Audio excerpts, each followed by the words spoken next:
தமிழரின் அரசியல் குரல் நேயர்களுக்கு அன்பு வணக்கம். இன்றைய காணொளியாக இதயம் பேசுகின்றது இலக்கிய நூல் பற்றிய காணொளி அமைகின்றது. இதயம் பேசுகின்றது இலக்கிய நூலின் ஆயுரை காணொளியாக இந்த காணொளி உருவாக்கப்பட்டிருக்கின்றது. கவிச்சித்தனின் இதயம் பேசுகிறது நூலானது ஞானம் ஃபவுண்டேஷன் நூல் வெளியீட்டு நிறுவனத்தினர் யாழ்ப்பாணத்தில் இந்த நூல் வெளியிட்டு வைக்கப்பட்டிருக்கின்றது. உடுவிலூர் கவிச்சித்தன் எனும் புனைப்பெயரை கொண்டு அழைக்கப்படுகின்ற ரவீச்சன் எழுதிய இதயம் பேசுகின்றது நூல் வெளியீட்டு விழா சனிக்கிழமை 6/2/2025 ஆண்டு யாழ்ப்பாணத்தில் இடம்பெற்றது. இந்த நிகழ்வு படைப்பாளரும் இளம் கவிஞருமாகிய திரியாயூரான் அவர்களின் தலைமையில் இடம்பெற்றது. புரட்சி கவிஞர் திரியாயூரான் அவர்களின் வரவேற்பு உரையுடன் இந்நிகழ்வு ஆரம்பம் ஆனது. வெளியீட்டு நிகழ்வுக்காக முதன்மை அழைப்பாளராக கலந்து கொண்டிருக்கக்கூடிய ஜாழ் ஆதீனத்தினுடைய முன்னைநாள் பேராயர் உலக பேரறிஞர் அதிவன கலாநிதி ஜெபனேசன் ஐயா அவர்கள் பொதுச்சுடரினை ஏற்றி வைத்து நிகழ்வை ஆரம்பிக்கின்றார். ஒரு கவிச்சித்தனை ஈன்ற தாயாரினை பொதுச்சுடனை ஏற்றி வைக்குமாறு அன்போடு அழைக்கின்றோம். மண்ணுக்கு இன்னுமோர் எழுத்தாளனை ஈன்றளித்த பெருந்தாய் உடுவிலூர் கவிச்சித்தன் அவர்களுடைய தாயாரினுடைய கரங்களினால் பொதுச்சுடர் ஏற்றப்படுகிறது. ரத்மலானை இந்த கலையினுடைய ஆசிரியர் மதிப்பிற்குரிய ராஜசிங்கம் விஜயேந்திரன் ஐயா அவர்களை அன்போடு அழைத்து நிற்கின்றோம். அதனைத் தொடர்ந்து ஜாழ் பல்கலைக்கழகத்தினுடைய விரிவுரையாளர் மதிப்பிற்குரிய ராசுநாயகி விக்டரமணி அவர்களை வரவேற்று நிற்கின்றோம். அதனைத் தொடர்ந்து முன்னை நாள் ஆசிரியர் திருமதி மரியம்மா செபஸ்டியன் அவர்களை அன்போடு அழைத்து நிற்கின்றோம். அதனைத் தொடர்ந்து திருகோணமலை மண்ணிலிருந்து வருகை தந்திருக்கக்கூடிய முன்னை நாள் அதிபரும் ஆசிரியருமான கலாபூசணம் கிண்ணியா சபீனாமணி அவர்களை அன்போடு வரவேற்று நிற்கின்றோம். அதனைத் தொடர்ந்து உடுவிலூர் மண்ணில் அறியப்பட்ட பெண் ஆளுமையும் அரச சாகித்ய பரிசை வென்றவருமான ஜாலிசை கவிதாடாகத்தினுடைய நிறுவனர் மதிப்பிற்குரிய கலைமாமணி உடுவிலூர் கலாமா அவர்களை அன்போடு வரவேற்று நிற்கின்றோம். அதனைத் தொடர்ந்து தமிழரின் அரசியல் குரல் வலையொலித்தளத்தினுடைய ஊடகவியலாளர் மதிப்பிற்குரிய எஸ் சசிதரன் அவர்களை அன்போடு வரவேற்று நிற்கின்றோம். அதனைத் தொடர்ந்து மன்னார் மண்ணிலிருந்து வருகை தந்திருக்கக்கூடிய அறியப்பட்ட இலக்கிய ஆளுமை கால கவிதாயினி அன்பழகிய அன்பு அவர்களை அன்போடு வரவேற்று நிற்கின்றோம். அதனைத் தொடர்ந்து திருகோணமலை மண்ணிலே அறியப்பட்ட திரைத்துறை இயக்குனர் அனல் வித்வேடனம் பாகம் 2 மற்றும் கைக்கூழ்கள் திரைப்படத்தை இயக்கிய திரைத்துறை இயக்குனர் அன்பு சகோதரர் பிரீமன் அவர்களை அன்போடு வரவேற்று நிற்கின்றோம். அதனைத் தொடர்ந்து இன்றைய நாள் நிகழ்விலே கலந்து கொண்டிருக்கக்கூடிய இந்த இரு நூல்களையும் ஆக்கிய பதிப்பு செய்த வவுனியா விஜய் அச்சு பதிப்பகத்தினுடைய உரிமையாளர் மதிப்புடைய திரு விஜயண்ணா அவர்களை அன்போடு வரவேற்று நிற்கின்றோம். அதனைத் தொடர்ந்து நிகழ்வுக்கு மதிப்புமிகு அழைப்பாளராக கலந்து கொண்டிருக்கக்கூடிய ஜாழ் பல்கலைக்கழகத்தினுடைய ஆங்கில விரிவுரையாளர் மதிப்புக்குரிய கலாநிதி மகேந்திரன் திருவரங்கன் ஐயா அவர்களை அன்போடு வரவேற்று நிற்கின்றோம். அதனைத் தொடர்ந்து இதயம் பேசுகிறது சிறுகதை நூலுக்கான காத்திரமான ஆய்வுரையினை நிகழ்த்த இருக்கிற வள்ளுவர்புரம் ஐயோ புரட்சியன் அவர்களை அன்போடு வரவேற்று நிற்கின்றோம். அதனைத் தொடர்ந்து திரு நவரத்னம் குகவரன் ஐயா அவர்களை அன்போடு வரவேற்று நிற்கின்றோம். அதனைத் தொடர்ந்து நூல் அறிமுக உரையினை நிகழ்த்த இருக்கிற யாழ்ப்பாண மன்னனுடைய அறியப்பட்ட பெண் படைப்பாளியும் ஊடகவியலாளருமான கோபிகை அவர்களை அன்போடு வரவேற்று நிற்கின்றோம். இடம்பெறும் இறைவணக்கம் ஒரு நிமிட அகவணக்கமாக இடம்பெறும். நிறைவு செய்து கொள்வோம். இதயம் பேசுகிறது நூலுக்கான ஆய்வுரையினை புரட்சி கவிஞர் யோ புரட்சி அவர்களினால் வழங்கப்பட்டது. யோ புரட்சி அவர்கள் காத்திரமான ஆய்வுரையினை வழங்கினார். யோ புரட்சி அவர்கள் ஒரு புரட்சியாளனாகவும் ஓர் கவிஞனாகவும் பல்வேறு நூல்களுக்கு ஆய்வுரைகள் வழங்குகின்ற ஓர் நூல் ஆய்வாளராகவும் காணப்படுகிறார். அவருடைய காத்திரமான நூல் ஆய்வினை நாங்கள் இப்பொழுது தரிசிப்போமாக. தாய்மாமன் திரு யோகராஜ் அவர்களை கேட்டிருக்கின்றோம் நூலினை பெற்றுக்கொள்ளுமாறு. தொடர்ந்து நூலினை பெற்றுக்கொள்ளுமாறு திரு யோகராஜ் அவர்களை அன்போடு அழைத்திருக்கின்றோம். தொடர்ந்து ரஞ்சிதமலர் படைப்பாளர் அவர்களுடைய சிறிய தாயார் ரஞ்சிதமலர் அவர்கள் நூலினை பெற்றுக் கொள்கிறார்கள். தொடர்ந்து அவர்களுடைய படைப்பாளருடைய தமிழரின் அரசியல் குரல், தமிழரின் அரசியல் அபிலாசைகளை வென்றெடுக்கும் அரசியல் அரங்கு, தமிழரின் உரிமை குரலாய் ஜனநாயக வழியில் அரசியல் ஆய்வுக்களம், தமிழரின் அரசியல் குரலாய் என்றும் உங்கள் ஊடகவியலாளர் எஸ். சசிகரன்.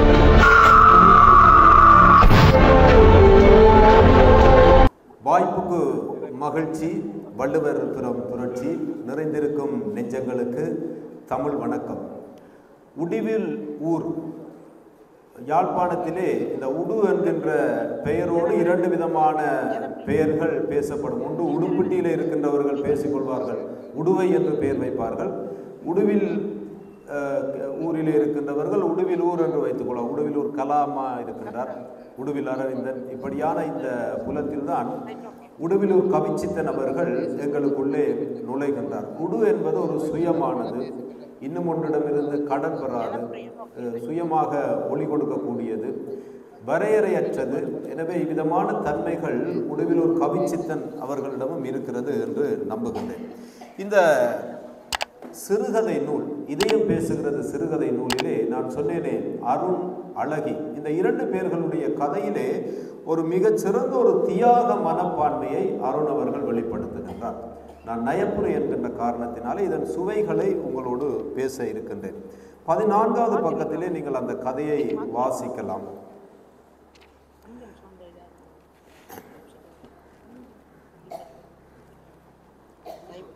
ஒரு சச்சரவு மிக்க ஒரு குடும்பம். இந்த அவசரமான யுகத்திலே சில நெருக்கங்கள் குடும்பங்களுக்குள்ளே இருக்கின்றது வளம். இந்த நாட்களில் எல்லாம் சின்ன சின்ன பிரச்சனைகளுக்கு விவாகரத்து வரை சென்று விடுகிறார்கள். ஒரு கணவன் சாதாரணமாக பேசிவிட்டால் உடனடியாக விவாகரத்து, மனைவி முறைத்து பார்த்து விட்டால் விவாகரத்து. ஒரு மோசமான நிலைமையில் வாழுகின்ற பொழுது உடுவிலூர் கவிச்சித்தன் அவர்களினுடைய கதை சொல்லுகின்ற அந்த செய்தி ஒரு திருப்திகரமான முடிவோடு அமைகின்றது. அங்கே ஒரு சரியான குடும்ப பக்குவம் இல்லாத ஒரு பெண்ணோடு வாழ புகுந்திருக்கக்கூடிய ஒரு அவசர புத்திக்காரர். இந்த ரெண்டு பேரையும் யாரோ ஒரு புரோக்கர் சேர்த்து வைத்திருக்கின்றார். சேர்த்து வைத்த பொழுது குடும்ப பிரச்சனை அங்கே எழுகின்ற பொழுது அவனுக்குள்ளே ஒரு சுய மனசாட்சி பேசுகின்றது. நான் நேற்று இந்த கதை தொடர்பாக குறிப்புகளை எடுக்கின்ற பொழுது அண்மையிலே மரணித்த குணசேகரன் அவர்களினுடைய ஒரு குறிப்பினையும் நான் எடுத்து வைத்துக் கொண்டேன். அவர் ஒரு சின்னத்திரை நடிகர். அவர் ஒரு பேட்டியிலே சொன்னார், நாங்கள் ஆண்கள் 6 மாதம் செய்கின்ற வேலையை பெண்கள் ஒரு நாளிலே குடும்பத்திலே செய்வார்கள் என்று சொல்லி. சில வேளைகளிலே ஆண்கள் அவசர புத்திக்காரர்களாக இருப்பார்கள். க.வே. பாலகுமாரன் அவர்கள் ஒரு தடவை வவுனியா மண்ணிலே 2005ஆம் ஆண்டிலே தமிழ் கவி அவர்களுடைய நூல் வெளியீட்டிலே சொன்னார், அந்த நாவலிலே அந்த ஏழை தாய்க்கு குழந்தை பிரசவம் நேரம் வந்த பொழுது அந்த கணவன் சொன்னார், இந்த நேரத்தில் தானே வர வேணும் என்று சொல்லி. அப்போ அதுக்கு அவர் சொன்னார், இவர் வந்து குழந்தையை அங்கே அவள் சுமப்பதற்கு காரணமாக இருந்துவிட்டு அவருக்கு கால நேரங்களை குறித்து அவர் அங்கே கேள்வி கேட்கின்றவர்களாக, இந்த நேரத்தில் தானா குழந்தை பிரசவம் வர வேண்டும் என்று சொல்லி. ஆண்கள் சில நேரங்களிலே கொஞ்சம் தாறுமாறாக சிந்திக்கின்றவர்களாக இருக்கின்றார்கள். அப்படியான ஒரு சிந்தனை கொண்டவன் தான் இந்த கதையிலே வருகின்ற மனைவியின் தியாகம் கதையிலே வருகின்ற அருண் என்பவனாக இருக்கின்றான். ஆனால் அவன் சிந்திக்கின்றான், என்னை அடைந்தவள், எல்லாவற்றையும் விட்டுவிட்டு வந்தவள், எவ்வளவு கடினப்படுகின்றவள், ஒரு அனுபவம் இல்லாமல் எனக்கு மனைவியாக்கப்பட்டவள், நான் இவளோடு எப்படி அணுக வேண்டும் என்று அந்த கதை ஒரு திருப்திகரமான முடிவோடு முடிவடைகிறதை நாங்கள் பார்க்கலாம். உடுவிலூர் கவிச்சித்தன் அவர்களினுடைய கதையிலே மனம் திரும்புதல், தியாகம், முடிவில்லா எதிர்பார்ப்பு, சுய ஒழுக்கம், மன்னிப்பு, திட்டமிடாத மன வாழ்க்கை, அதிக பணப்பெருமை, இப்படியான விடயங்களை குறித்து அவர் கதைகளை அதிகமாக எழுதியிருக்கின்றார். இவைகளை கடந்தும் 24 கதைகளிலே அநேக விடயங்கள் இருக்கின்றன. தலைப்புகளை சற்று வித்தியாசமாக வைத்திருக்கின்றார். பாருங்கள், உறங்காத உள்ளம், இது ஒரு தலைப்பு. மீட்டாத வீணை இது ஒரு தலைப்பு, புள்ளி மாறிய கோலம், கைவிலங்கு. இந்த தலைப்புகளை பாருங்கள், ஒரே மாதிரி அல்லது ஒரே அம்சங்களுடனான தலைப்புகள். இவைகள் வெவ்வேறு விதமான கருப்பொருட்களோடு அமைந்திருக்கின்றன. தாயின் பரிசு இப்படி ஒரு தலைப்பு இருக்கின்றது. அம்மா சொன்ன பாடம் இப்படி ஒரு தலைப்பு இருக்கு. ரெண்டுமே கிட்டத்தட்ட ஒரு நெருங்கியதாக இருக்கின்றன. மனைவியின் தியாகம், மாயவலை, பட்டாம்பூச்சி, தண்டவாளம், இது கடைசி கதை. ஒவ்வொரு தலைப்புகளை ஒவ்வொன்றுக்கு பொருத்தமில்லாதவாறும் சிலவற்றை ஓரளவு நெருக்கியவாறும் அவர் தலைப்புகளை தெரிவு செய்திருக்கின்றார். இங்கே இந்த இதயம் பேசுகிறது சிறுகதை நூலிலே இந்த கதையின் அமைவிடங்கள் ஒரு ஆச்சரியமான அமைவிடங்களாக இருக்கின்றன. சில கதைகளை பார்த்தால் அது திருகோணமலையிலே இருக்கின்றது, கிழக்கிலே இருக்கின்றது. வன்னியிலே கதை இருக்கின்றது. தண்டவாளம் கதை வவுனியாவை மையப்படுத்தியதாக இருக்கின்றது. கொழும்பு புறக்கோட்டையிலே இருந்து கதை தொடங்குகின்றது, புள்ளி மாறிய கோலம் கதை. சென்னையிலே கதை இருக்கின்றது. சில புதிதான கிராம போக்குகளை அவர் அந்த இடத்திலே வைத்திருக்கிறார். பூஞ்சோலை என்கின்ற ஒரு கிராமம் பற்றிய ஒரு கதையை அவர் அங்கே வைத்திருக்கின்றார். ஆனந்தபுரம் இறுதி போர்க்காலத்தினுடைய அந்த நினைவுகள் சம்பந்தப்பட்ட கதையோடு சேர்த்து ஆனந்தபுரம் கதை இருக்கின்றது. பிரான்ஸ், ஐரோப்பா இந்த கதைகளுக்குள்ளே சம்பந்தப்படுகின்றது. மட்டக்களப்பு மாவட்டத்தை மையப்படுத்தி கதை இருக்கின்றது. இஸ்ரவேல், பலஸ்தீனம், இவைகள் எல்லாம் வித்தியாசமாக இந்த கதைகளுக்குள்ளே வந்து போகிறதை நாம் பார்க்கின்றோம். ஓர் தளத்தை மாத்திரம் வைத்திராமல், குறிப்பாக ஈழத்து படைப்பாளியாக இருந்த பொழுதும் ஈழத்தினுடைய ஊர்களை மையப்படுத்தி மாத்திரம் அவர் கதைகளை உருவாக்காமல் எல்லா விதமான கருப்பொருளையும் எல்லா விதமான விடயங்களையும் இந்த இடத்திலே உள்வாங்கி இருக்கின்றார். மிருகங்கள், பறவைகள், இவ்விதமான விலங்கினங்கள், பிராணிகளை வைத்து கூட அவர் கதைகளை ஆக்கியிருப்பதை பார்க்கலாம்.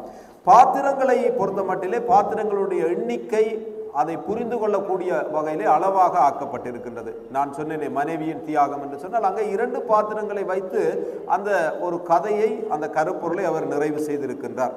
எனவே அது ஒரு மிக முக்கியமான ஒரு விடயம். பெயர்கள் கூட அறிவுமதி இப்படியான பெயர்கள் பாத்திரங்களில் இருக்கின்றன. கலையழகன் இப்படியான பெயர்கள் இருக்கின்றன. கமலி, பியந்த, சிங்கள பெயர்கள் கூட இந்த கதையிலே வருகின்றன. சமரக்கோன் என்று சொன்னால் அந்தந்த கதைகளுக்கு ஏற்ற வகையில் மாத்திரை வரை இந்த கதைகள் இருக்கின்றன. யாழன் என்கின்ற பெயர் பாவிக்கப்பட்டிருக்கின்றது. குயிலி, மணிமாறன் இப்படியான கதைகள். தாமரை என்கின்ற பெயர் பாவிக்கப்பட்டிருக்கின்றது. அதுபோல அமுதன் என்கின்ற ஒரு முக்கியமான பாத்திரத்தை அவர் பாவித்திருக்கின்றார். இளமாறன் இப்படியான பெயர்களை தன்னுடைய கதைகளிலே அவர் அதிகமாக பாவித்திருக்கின்றார். இதனை நான் ஏன் சொல்லுகின்றேன் என்றால் வித்தியாசமான பெயர்கள், சில புதிதான பெயர்களை எல்லாம் உடுவிலூர் கவிச்சித்தன் அவர்கள் தன்னுடைய கதையிலே சேர்த்திருக்கின்றார். அவருடைய கதையிலே இருக்கின்ற சில கருப்பொருட்கள் அகவுணர்வு சார்ந்தவையாக இருக்கின்றன. முதலிரவு காட்சிகள் வரை இந்த கதைகளிலே வந்து செல்லுகின்றன என்பது முக்கியமான விடயம். நான் ஏற்கனவே சொன்னது போல உடுவிலூர் கவிச்சித்தன் அவர்களினுடைய கதைகளிலே தியாகம் அதிகமாக பேசப்படுகின்றது. அநேக கதைகளிலே ஒரு தியாக மனப்பான்மையை, அந்த தியாக உணர்வினை உடுவிலூர் கவிச்சித்தன் அவர்கள் அதிகமாக சொல்லி இருக்கின்றார். மாமனிதன் என்கின்ற ஒரு கதை இருக்கின்றது. அந்த கதையை நீங்கள் வாசிக்கின்ற பொழுது மாமனிதன் என்கின்ற கதை ஆனந்தபுரத்தில் இருந்து அந்த கதை தொடங்குகின்றது. உங்களுக்கு தெரியும், ஈழத்தின் இறுதி போரிலே 2009ஆம் ஆண்டிலே மிகப்பெரிய யுத்தம் இடம்பெற்ற பொழுது இந்த ஆனந்தபுரம், பச்சை புல்மோட்டை, புதுமாத்தலன் இந்த பெயர்கள் மிக முக்கியமானவை, எல்லாம் ஆன்மீக பெயர்கள். அதற்கு அப்பால் அங்கே முள்ளிவாய்க்கால் இருக்கின்றது. எனவே இந்த ஆனந்தபுரத்தினை மையப்படுத்திய அந்த கதையிலே, இந்த மாமனிதன் கதையிலே தியாகம் செய்கின்ற ஒரு மனப்பான்மை யாருக்கு இருந்திருக்கின்றால் அங்கே இருக்கக்கூடிய ஜீவானந்தம் ஐயாவுக்கு இருந்திருக்கின்றது.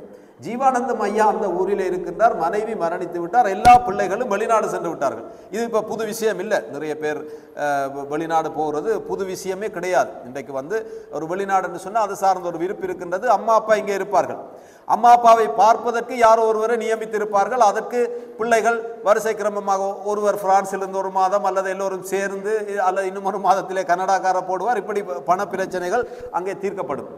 ஆனால் அங்கே சாமி கண்ணு என்று சொல்லி ஒருவர் இருக்கின்றார். அவர் கிட்டத்தட்ட இந்த பிள்ளைகளினுடைய அந்த அன்பை நிறைவு செய்கின்றவராக இருக்கின்றார். ஜீவானந்தம் ஐயாவுக்கு, ஜீவானந்தம் ஐயா மரணிக்கின்ற பொழுது பிள்ளைகள் வருகின்றார்கள்.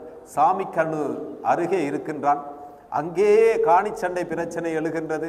அங்கே வழக்கறிஞர் மூலமாக மிகப்பெரிய சொத்துக்கள் எல்லாம் சாமி கண்ணுக்கு எழுதப்பட்ட கதை இருக்கின்றது. பிள்ளைகள் குழப்பம் அடைகின்றார்கள். ஆனால் சாமி கண்ணு என்ன செய்கின்றான் என்றால் பிள்ளைகளுக்காக அதை தூக்கி எறிந்து விடுகிறான், போனால் போகட்டும் என்று சொல்லி. ஜீவானந்தம் ஐயா அங்கே சாமி கண்ணுக்காக தியாகம் செய்கின்றான்.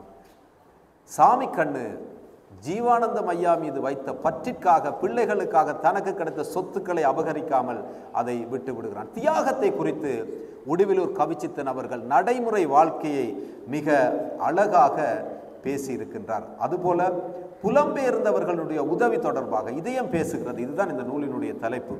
இதிலும் மிக சிறந்த ஒரு தியாகம் வெளிப்படுகின்றது. அங்கே அமுதனினுடைய தியாகத்தை அவர் காண்பிக்கின்றார். சூப்பர்சோனிக் தாக்குதல் நடந்த வேளையிலே அங்கே கலையழகன் காயப்பட்டவன், அவன் இப்பொழுது பிரான்சில் இருக்கின்றான். பாத்திரத்திலே கலையழகன் பிரான்சில் இருக்கின்றான்.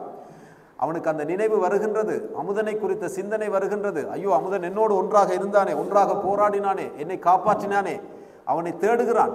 அவனுடைய தொடர்பு கிடைக்கின்றது. தொடர்பு கிடைக்கின்ற பொழுது அமுதனின் வீட்டார் உணவுக்காக அங்கே அலைகின்றவர்களாக இருக்கின்றார்கள். நீங்கள் இதயம் பேசுகின்ற கதையை படிக்கின்ற பொழுது இந்த விடயங்களை நீங்கள் முழுமையாக வாசிக்கலாம். எல்லாவற்றையும் நான் பேச முடியாது. அப்பொழுது அவர்கள் அங்கிருந்து ஒரு சிறப்பான உதவி திட்டத்தை புலத்திலிருந்து அவர்களுக்கு அனுப்பி அவர்களுடைய வாழ்வாதாரத்தை மேம்பாடடைய செய்வது. கதையின் கருப்பொருள் என்ன? உங்கள் நண்பர்களுக்கு அல்லது உங்களுக்கு தெரிந்தவர்களுக்கு, உங்கள் ஊரவர்களுக்கு ஒரு சிறப்பான வாழ்வாதாரத்தை கொடுத்து பாதிக்கப்பட்டவர்களை நீங்கள் கட்டி எழுப்ப வேண்டும். அங்கே ஒரு தியாக மனப்பான்மையை அந்த இடத்திலே கலையழகன் என்கின்ற பாத்திரம் மூலமாக அங்கே வெளிப்படுத்தி நிற்கின்றார். இப்படி நிறைய கதைகளை நீங்கள் தியாகத்திற்காக பார்க்க முடியும். அதுபோல துரோகத்திற்கான மன்னிப்பு, இப்படியான ஒரு கதையையும் நீங்கள் பார்க்க முடியும். ஒரு சந்தர்ப்பத்திலே அங்கே ஒரு காதல் துரோகம் நடக்கின்றது. காதல் துரோகம் நடக்கின்ற பொழுது அங்கே மனப்பக்குவம் கதையிலே இந்த நாட்களிலே ஃபேஸ்புக்கிலே எழுதுவது போல யாரோ ஒருவர் காதலை கேட்பார்கள். காதல் கிடைக்கவில்லை என்றால் அதனை முகநூலிலே பதிவு செய்வார்கள், அல்லது டிக்டாக், இப்படியான இந்த செயலிகள் மூலமாக அநேக மோசமான சம்பவங்கள் நடக்கிறதை நாங்கள் பார்க்கின்றோம். அப்படியான ஒரு சூழ்நிலையில் தான் அங்கே இனியா ஜீவன் இவர்களுக்கு இடையிலே வந்த அந்த முரண்பாடு, ஜீவன் செய்த விடயம், அதற்கு இனியா கொடுத்த மன்னிப்பு, அந்த மனப்பக்குவம், அந்த துரோகத்திற்கான மன்னிப்பை குறித்து அந்த கதையிலே அவர் அழகாக பேசியிருக்கின்றார். அதில் நல்ல செய்திகளை அந்த இடத்திலே சொல்லியிருக்கின்றார். முடிவில்லாத எதிர்பார்ப்புகளை குறித்து உடுவிலூர் கவிச்சித்தன் அவர்களினுடைய இந்த கதைகளிலே நீங்கள் வாசிக்கலாம். உறங்காத உள்ளம் கதை மிக முக்கியமான ஒரு கதை. ஒரு நல்ல அம்மாவை குறித்த ஒரு கதை அந்த இடத்திலே இருக்கின்றது. இந்த அம்மா என்று சொல்லி அவர் அடிக்கடி நிறைய இடங்களிலே அவர் பேசுகின்ற பொழுது, இந்த தாயாரை பார்த்த பொழுதும், அம்மாவோடு நான் 2 நிமிடங்கள் வரை பேசிய பொழுதும் அம்மா குறித்ததான சில செய்திகளை அடிக்கடி இந்த இடத்திலே அவர் பதிவு செய்திருக்கின்றார். நானே 4 கதைகளை நான் வாசித்திருந்தேன். என்ன நடக்கின்றது என்று சொன்னால், தாமரை யாழ்ப்பாணத்திலிருந்து திருகோணமலை செல்லுகின்ற பொழுது பேருந்து விபத்துக்குள்ளாகின்றது. அங்கே அந்த விபத்துக்குள்ளானவனுடைய பெயர் கதிரவன்.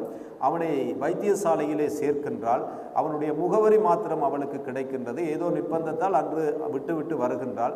அந்த முகவரிக்கு கடிதம் அனுப்புகின்றால், பதில் வருகின்றது. அடுத்த முறை கடிதம் அனுப்புகின்றால், காதல் கேட்டு அதற்கு ஆம் என்று வருகின்றது.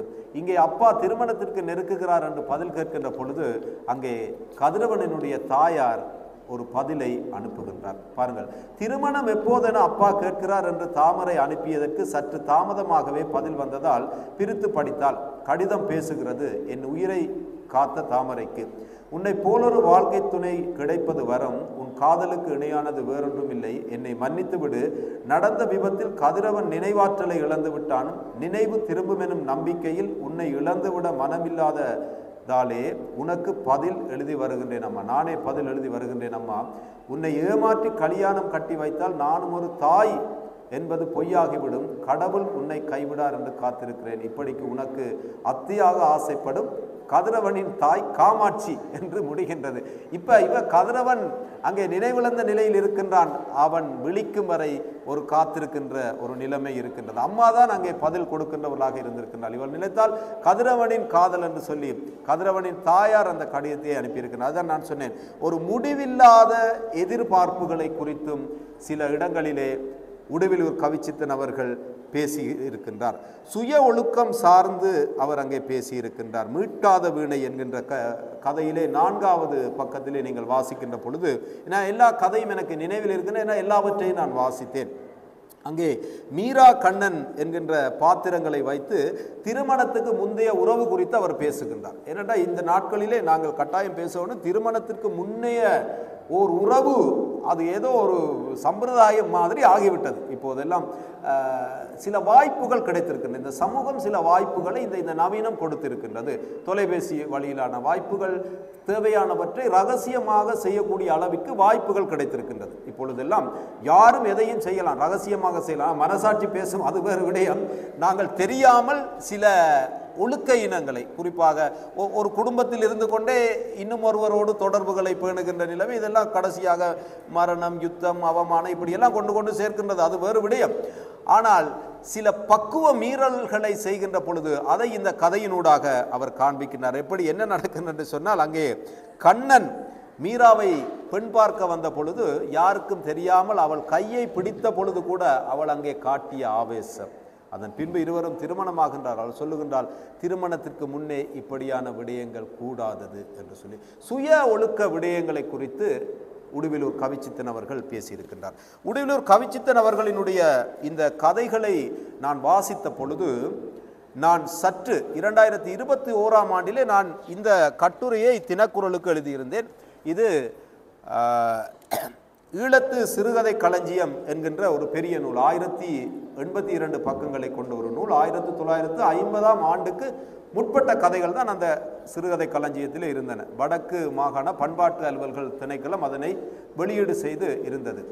சில கதைகளை பார்த்தால், உடுவிலூர் கவிச்சித்தன் அவர்களுடைய சில கதைகளை பார்த்தால், ஒரு கிராமம், ஒரு ஊரிலே ஒரு அரசன் இருந்தான், அப்படி சில கதைகள் இருக்க. பூஞ்சோலை எனும் கிராமம் என்று சில கதைகளை ஒரு பழங்கால கதைகள் போல அவர் ஆரம்பிக்கின்றார். பழங்கால கதைகள் போல அவர் ஆரம்பிக்கின்றார். அது போலவே முதலாவது எழுத்தாளராக ஆர்னோல்ட் சதாசிவம் பிள்ளையின் 2 கதைகளும் நீதிநெறி கதைகளாம், தலைப்போடு நீதி வாக்கியமும் சேர்ந்தே உள்ளது, அல்லது நீதி வாக்கியமே தலைப்பாகிறது என்று சொல்லி நான் ஏற்கனவே இந்த பெரிய நூலை குறித்து எழுதியிருக்கின்றேன். ஏன் நான் எழுதியிருக்கின்றேன் என்று சொன்னால், அவ்விதமான கதைகள் இங்கே இவருடைய இந்த நூலிலும் இருக்கின்றன என்பதை நான் இந்த இடத்திலே நினைவுபடுத்த விரும்புகின்றேன். அந்த நூலை பற்றி நான் எழுதுகின்ற பொழுது ஒரு விடயத்தை நான் குறிப்பிட்டு இருக்கின்றேன். எச்.எம். சாலிக் ஆக்கி பாரதி இதழில் வெளியான சதிகாரி கதை, குட்டி சிறுகதை, நலிமாவின் இரவின் தவிப்பினை பேசுகிறது. முதலிரவில் தூங்கும் கணவன், தூங்காத மனைவி, அவளது ஏக்கம், பரிதவிப்பு, ஒரு பொம்மையாக இருந்திட முடியாத வைராக்கியம் என்பவற்றை காண்பிக்கிறது என்று சொல்லி நான் எழுதியிருக்கின்றேன். இதே செய்தி, இதே விதமான ஒரு செய்தியை 27ஆம் பக்கத்திலே அணையா விளக்கு என்கின்ற கதையிலே உடுவிலூர் கவிச்சித்தன் அவர்கள் கொண்டு வந்திருக்கின்றார்.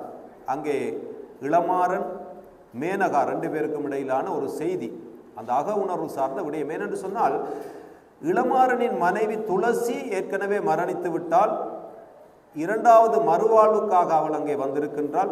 இந்த நிலையிலே அந்த செய்தி அங்கே பேசப்படுகிறது. ஏற்கனவே ஒரு பிள்ளையும் இருக்கின்றது. இது இன்றைக்கு நடைமுறை வாழ்க்கையில் இருக்கிற ஒரு பெரிய பிரச்சனை. இதை பற்றி பேச வேண்டும். இதை பற்றி அவர் பேசுகின்றார். அந்த விடயங்கள் பேசப்படுகின்றன. நீங்கள் கட்டாயம் அந்த அணையா விளக்கு கதை வாசிக்க வேண்டும். மறுவாழ்விலே நுழைகின்ற பொழுது இருக்கக்கூடிய ஒரு பக்க சிக்கலை அங்கே தீர்த்து வைக்கின்ற ஒரு கதையாக, அக உணர்வு சார்ந்த கதையாக அது இருக்கின்றது. 2020ஆம் ஆண்டு உடுவில் அரவிந்தன் அவர்கள் எழுதிய உறவு என்கின்ற கதை குறித்து நான் ஒரு பதிவினை முகநூலிலே பதிவு செய்திருந்தேன். 2020ஆம் ஆண்டிலே நான் எழுதியிருந்தேன். உடுவில் அரவிந்தனுடைய உறவு கதை குறித்து. அதிலே இளமாறன் என்கின்ற ஒரு பாத்திரம் வருகின்றது. அப்போ நான் அந்த இளமாறனை குறித்து நான் எழுதியிருக்கின்றேன். ஆனால் இங்கே இவருடைய கதையிலும் இளமாறன் என்கின்ற பாத்திரம் வந்திருக்கின்றது. இவருடைய கதையில் உடுவிலூர் கவிச்சித்தன் அவர்களும் இளமாறன் என்கின்ற பெயரை பயன்படுத்தி இருக்கின்றார். மணிமாறன் என்கின்ற பெயரையும் அவர் பயன்படுத்தி இருக்கின்றார்.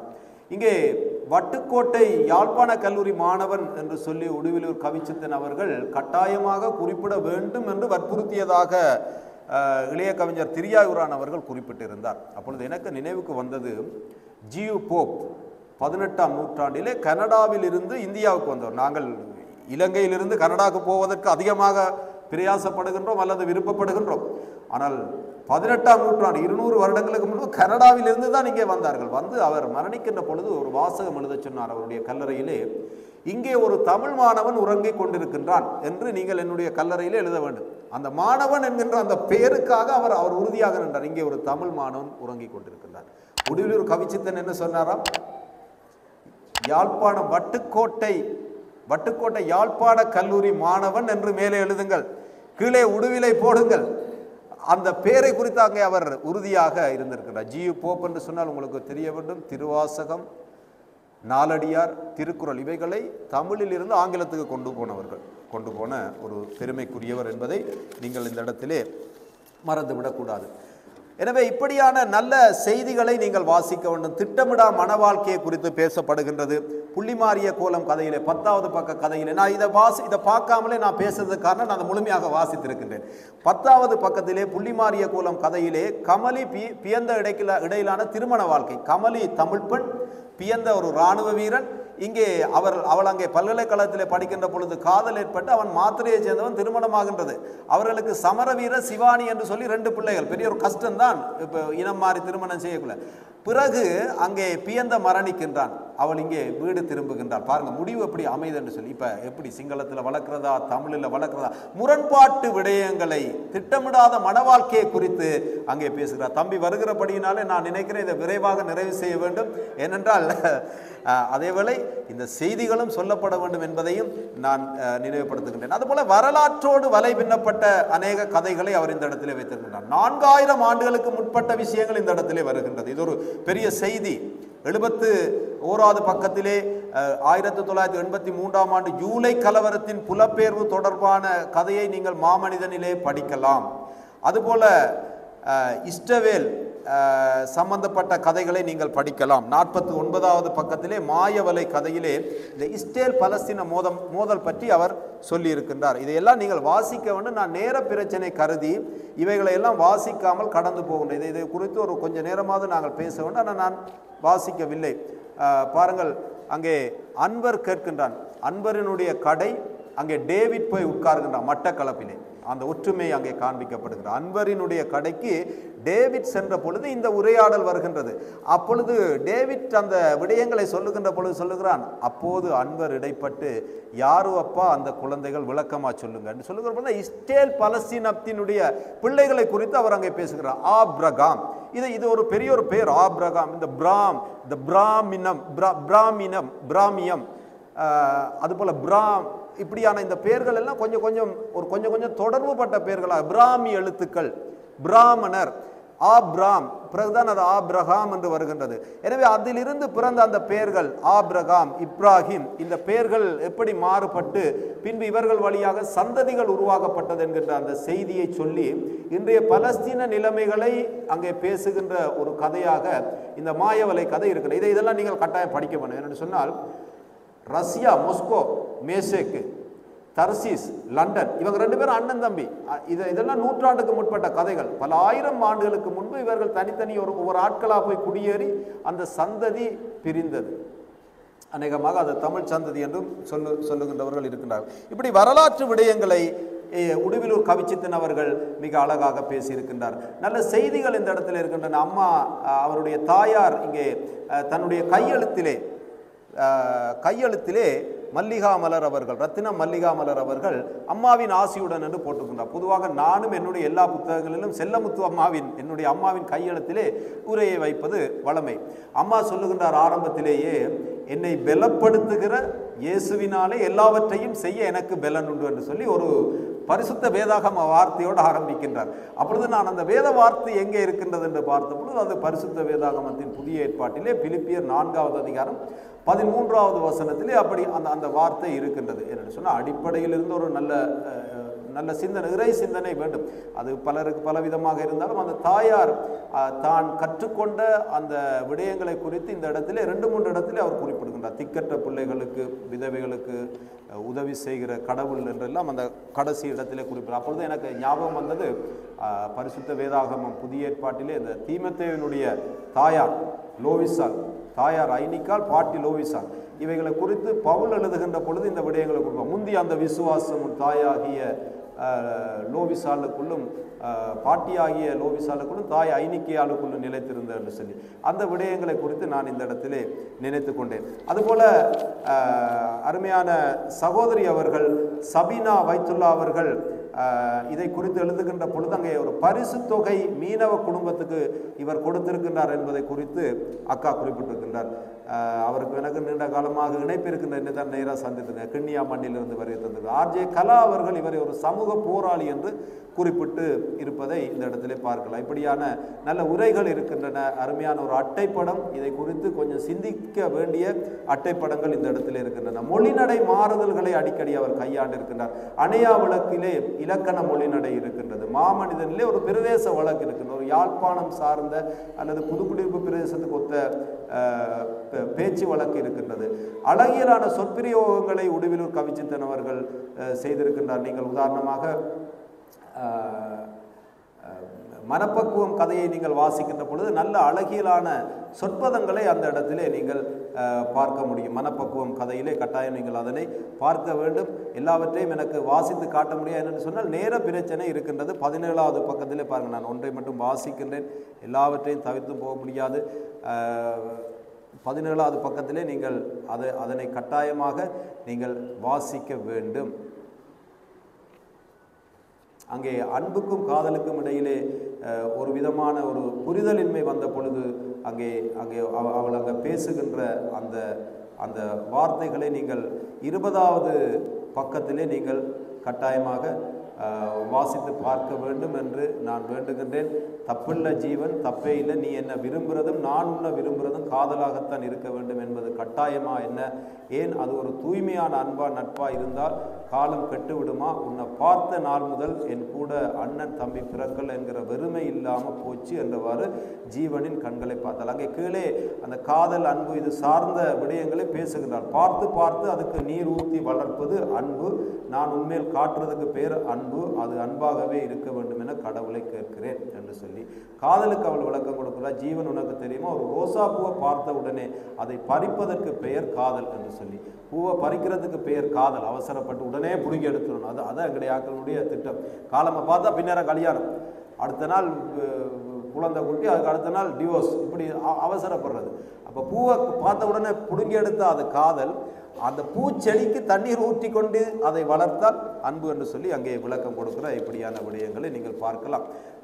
இப்படி நல்ல வர்ணனைகளை அவர் அந்த இடத்திலே பகிர்ந்திருக்கின்றார். வினோத விளம்பரதாரர் என்கின்ற கதையினுடைய தொடக்கத்திலே நல்ல ஒரு வர்ணனை இருக்கின்றது. அதை வாசித்து பாருங்கள். நான் நேர பிரச்சனை கருதி நான் எல்லாவற்றையும் சுருக்கமாக நிறைவு செய்ய விரும்புகின்றேன். வினோத விளம்பரதாரர் இந்த நாட்காலே பொருட்களை கொடுத்து படம் எடுக்கின்ற பொழுது வரக்கூடிய பிரச்சனைகளை குறித்து அந்த இடத்திலே அவர் பேசுகிறதை நீங்கள் பார்க்கலாம். அதிர்ச்சியான சில சம்பவங்களை குறித்தெல்லாம் அந்த இடத்துல கைவிலங்கு கதையிலே ஒரு தாயார் அந்த இடத்துல ஒரு கொலைகாரியாக மாறுகின்ற ஒரு அதிர்ச்சி சம்பவம் இருக்கின்றது. நீங்கள் அதிர்ச்சி 12வது பக்கத்திலே வாசிங்கள். கைவிலங்கு கதையிலே தங்கமணி ஒரு கொடூரமான கொலை வரை போகின்ற ஒரு செய்தியை அந்த இடத்திலே பேசுகிறார். இப்படியான சில செய்திகள் இருக்கின்றது. நடைமுறை சமூக கோலங்களை குறித்து அவர் பேசியிருக்கின்றார். நிவாரண படம், இப்படியான விஷயங்களை குறித்தெல்லாம் அதிகமாக அவர் பேசியிருக்கின்றார். எனவே உடுவிலூர் கவிச்சித்தன் அவர்களினுடைய கதைகள் எல்லா பக்கங்களையும் 4000 ஆண்டுகளுக்கு முற்பட்ட விடயத்திலிருந்து இந்த நவீன காலம் வரை பேசி இருக்கின்றது. யூடியூப்பை பற்றி இந்த கதை பேசுகின்றது. கடித காலத்தினுடைய கதை இந்த இடத்திலே வருகின்றது. நான் ஏற்கனவே சொன்னது போல ஈழத்து சிறுகதை களஞ்சியம் என்கின்ற அந்த பெருந்தொகுப்பு வடக்கு மாகாண பண்பாட்டு அலுவல்கள் திணைக்களத்தினால் வெளியீடு செய்யப்பட்டது. அந்த நூலிலே உள்ள பலவிதமான அந்த அம்சங்களை உள்ளடக்கியவாறு கதைகள் இருக்கு. சின்ன சின்ன கதைகள், நாங்கள் சில விளக்கலாம் கதை என்று சொன்ன 4 பக்கம் 5 பக்கம் இருக்கணும். அதுல எல்லாம் நான் அந்த கதைகளை வாசித்தேன். சில கதைகள் ஒரு பக்கத்திலே நிறைவாகின்றன, சின்ன சின்ன கதைகள்.